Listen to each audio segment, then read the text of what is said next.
Hey guys, how's it going? Saturday morning,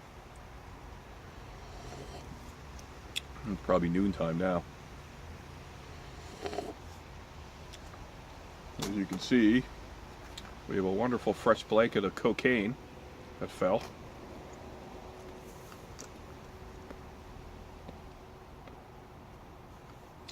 And it's just glorious.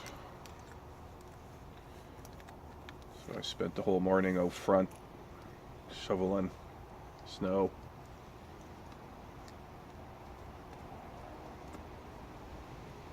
And I love the shovel. Yeah, it started yesterday afternoon. We got about 5 centimeters, and traffic was a shit show. And so I went out and shoveled. And now tonight we're getting about 30 centimeters. So when it stops sometime tomorrow, God.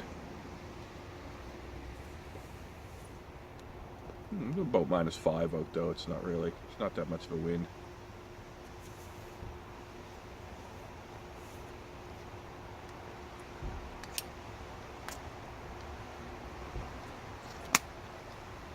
Today, smoking my. Look at that grade! Look at that grade! Today, we're smoking my Eric Stockeby 4th generation. I love this pipe.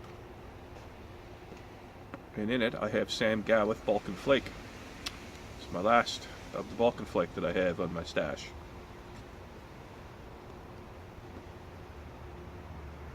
Let's put a new tobacco order in.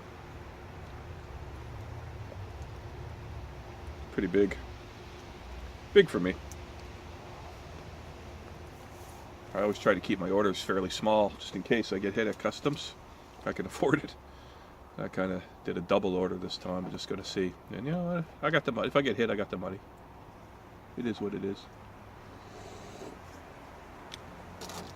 But I don't smoke the Balkan Flake very much. It's the first, Balkan Flake is the first Lakeland tobacco I ever tried, and I fell in love with it right away. It was like, wow, this is like so leathery and unique for a Latakia tobacco.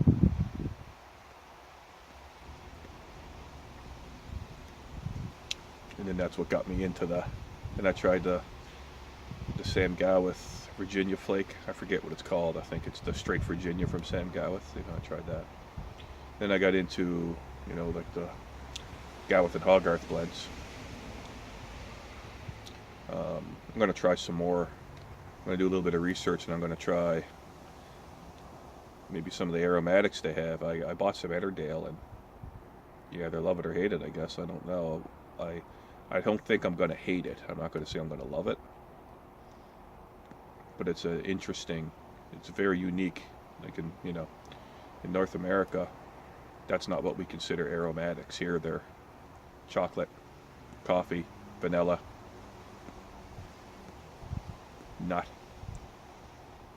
And that's completely like, I don't know, floral, soapy floral perfumey or something.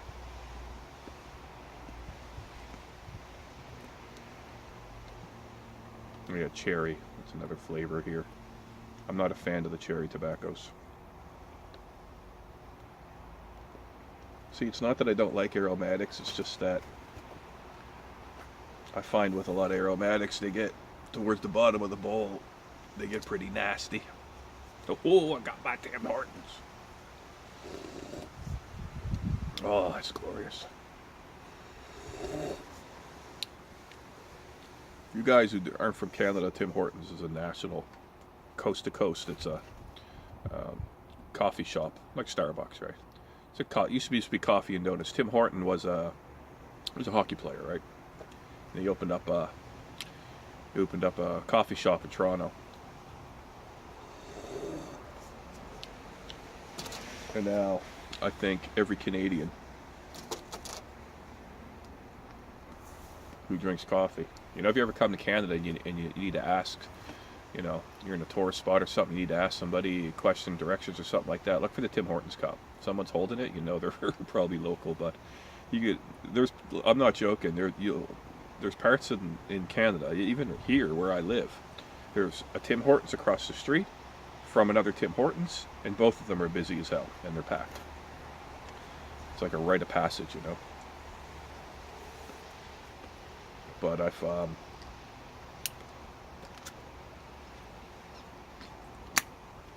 I drink their dark roast, and I get a shot of espresso in it because I don't really like. I like Starbucks, right? I don't really like Tim Hortons as much as I like Starbucks. But I like my tobacco. I like my coffee to be consistent, and I always want it to taste the same. And I find that Tim Hortons is a little watery unless you get some espresso in it. But not all the Tim Hortons have the espresso machine.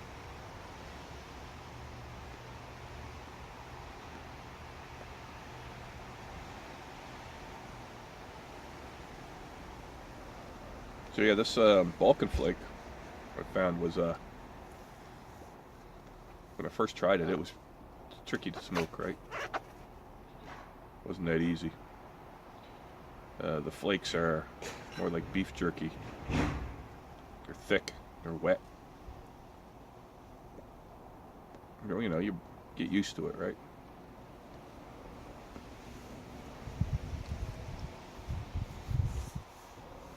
Geez, I got a gurgle. Never gurgle. Never gurgle with this pipe. Well, I do. I shouldn't say I don't.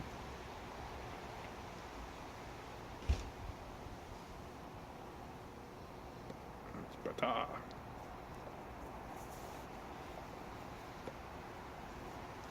But the Sam Gawith flakes are pretty unique, you know.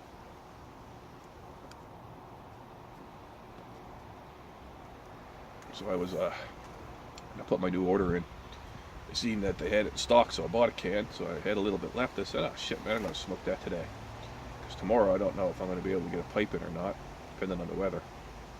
It's supposed to be snowing tonight. Probably going to be snowing tomorrow morning.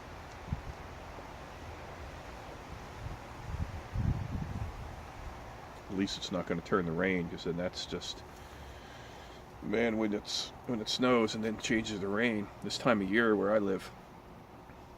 Now that it's January, it's a little different, but like I say, today it's like -5. I got a thermometer up there by the window, and it says it's like +1 in the sun, right?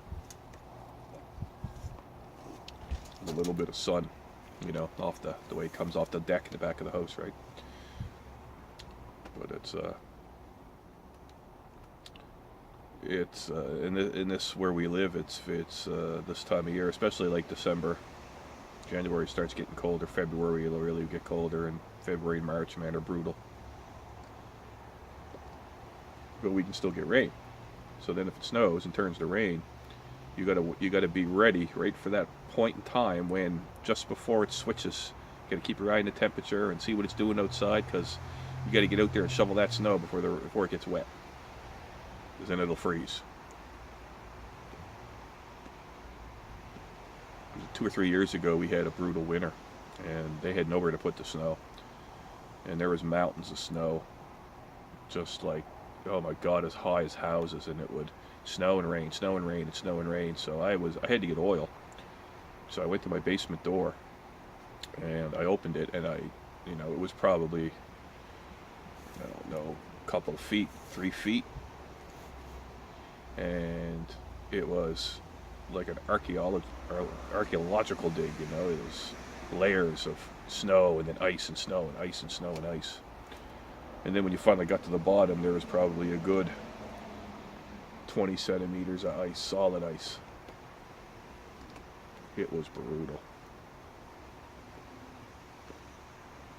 And I had a screwed up shoulder, so I couldn't shovel. I had this weird rare nerve disease called brachial atrophy or something, and I guess it's one of the most painful things you can ever experience. Anyway, you get nerve damage and got muscle loss and stuff, right? So I was on my back, literally, couldn't move. Ate peanut butter out of a jar. And the kids, I was renting I had tenants that year, and I was renting, and the kids would shovel a path, and they were good kids, right? I'd pay them, of course. And so I had just a path, you know, big enough for me to get out so I could get to the chiropractor and get to the doctor and all this stuff, right? And I'm not joking, man. The snow was up to my shoulders. And it was bad. I had I had two minivans and a car in my driveway that winter, and they were completely buried. The minivans, you couldn't even see the roof of them. There was so much snow all winter. You know, the ice was to the top of the rim. Not the rim, the ice was to the top of the tire. That's crazy.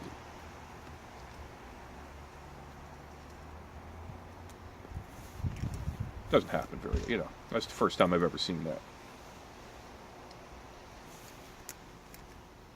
But yeah, it's winter, so we're going to get some snow. You know, it's normal. Not uncommon where we get this much snow at once. Sometimes we get more. Last night it was big snow, we call it. There's a saying, right? Big snow, little snow, little snow, big snow. So if the snowflakes are big, and it's light and fluffy and it's easy to, there's nothing to this, just powder, right? You can, you know, nothing to shovel this. This was big flakes. If the water hits it, you're screwed. Especially now where you got all this on your roof, and then if it rains, that's a lot of weight. Like a lot of businesses, well, you know, you have to keep the roof shoveled off with a flat roof, like big warehouses and stores, you know. But then if the snowflakes are tiny, little snow, that means you're going to get a lot. So when you got big flakes, you're not going to get much snow. It looks like a lot, but it's not. It's just, you can blow it away, right? It's very light. But the little flakes, you know, that's where it's more compacted, so that's where you really got to watch out. You can't make snowman in this shit, you know. You can't make snowman in friggin' snow forts and stuff, and temperatures too cold. No shit, the temperature's dropping already over there. At least -5.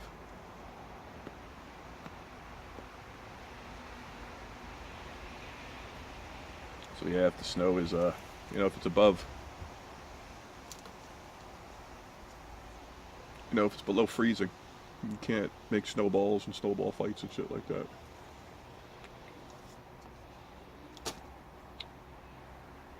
One good thing about the snow, when I was drinking, we used to drink outside, get fires going, you know, take your beer. You didn't need ice, man, you just stick it in the snow.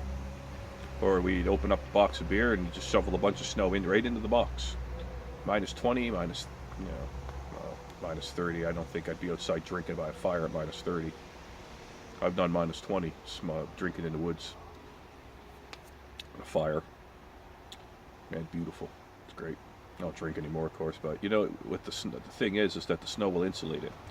So, you know, I joke about the igloos the other day, but like when people live in igloos and stuff like this, snow is an insulator, right? Where water won't drop below, unless you add salt to it.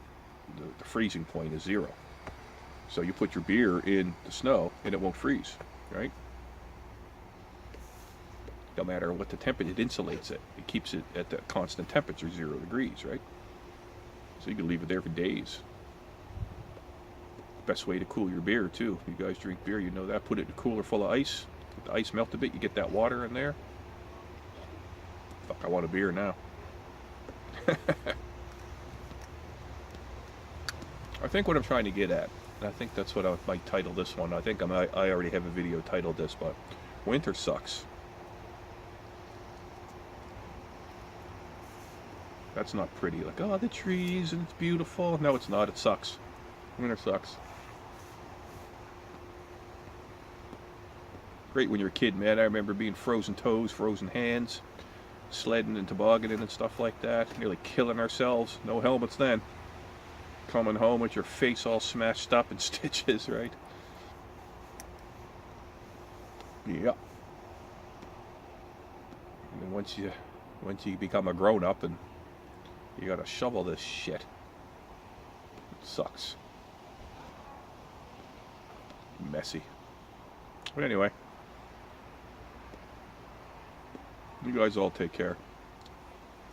And, you know, thanks for watching.